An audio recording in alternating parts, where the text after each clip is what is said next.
തൃക്കാക്കര നഗരസഭയിലെ അയോഗ്യരാക്കപ്പെട്ട കൌൺസിലർമാരെ തിരിച്ചെടുക്കാനുള്ള അപേക്ഷ തള്ളിയ നടപടിക്കെതിരെ കോടതിയെ സമീപിക്കാൻ LDF.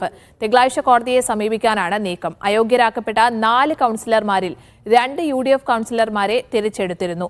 ഒരേ കുറ്റത്തിന് അയോഗ്യരാക്കപ്പെട്ടവരിൽ LDF കൌൺസിലർമാരെ തിരിച്ചെടുക്കാത്തത് അനീതിയാണെന്ന് LDF പറയുന്നു. മുസ്തബ തുടരുന്നുണ്ട്. വിവരങ്ങൾ നൽകാൻ മുസ്തബ, വിശദാംശങ്ങൾ. സ്നേഹ, ഈ തൃക്കാക്കര നഗരസഭയിൽ കഴിഞ്ഞ ദിവസം ഈ അയോഗ്യതാ വിവാദം നിലനിന്നിരുന്നു.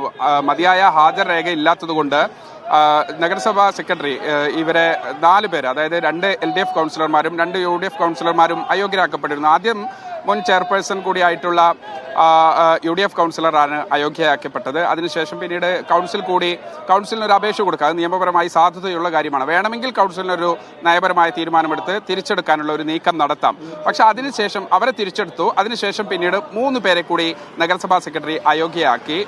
2 LDF കൗൺസിലർമാരും 1 UDF കൗൺസിലറും. പിന്നീട് ഇവർ 3 പേരും ഈ നഗരസഭാ കൗൺസിലിന് ഒരു മെമ്മോ കൊടുക്കുകയാണ്, തിരിച്ചെടുക്കണമെന്ന് ആവശ്യപ്പെട്ട്. മുമ്പ് നടന്നതുപോലെ തന്നെ അവരെ തിരിച്ചെടുക്കണം. പക്ഷെ അതിൽ UDF കൗൺസിലറെ തിരിച്ചെടുത്തു, 2 LDF കൗൺസിലറെ തിരിച്ചെടുത്തില്ല. അതോടെയാണ് കോടതിയെ സമീപിക്കാനുള്ള ഒരു നീക്കം. അതായത് ഏതെങ്കിലും തരത്തിൽ ഒരേ നീതിയാണ് നടപ്പാക്കപ്പെടുന്നതെങ്കിൽ UDF കൗൺസിലർമാർക്ക് ലഭിച്ച അതേ പരിരക്ഷ നിലവിൽ 2 UDF കൗൺസിലർമാരെ തിരിച്ചെടുത്ത സാഹചര്യമാണുള്ളത്.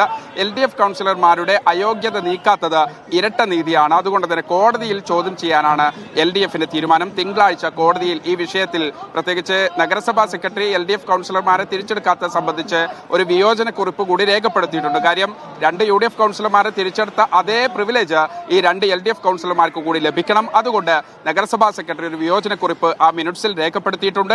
അതുകൊണ്ട് അതേ പ്രിവിലേജ് 2 LDF കൗൺസിലർമാർക്ക് കൂടി ലഭിക്കണമെന്നതുൾപ്പെടെയുള്ള ആവശ്യം ഉന്നയിച്ചുകൊണ്ടാണ് LDF എന്തായാലും തിങ്കളാഴ്ച കോടതിയെ സമീപിക്കാൻ ഒരുങ്ങുന്നത്. സ്നേഹ. ശരി മുസ്തബ. കൊച്ചിയിൽ നിന്ന് അഹമ്മദ് മുസ്തബ.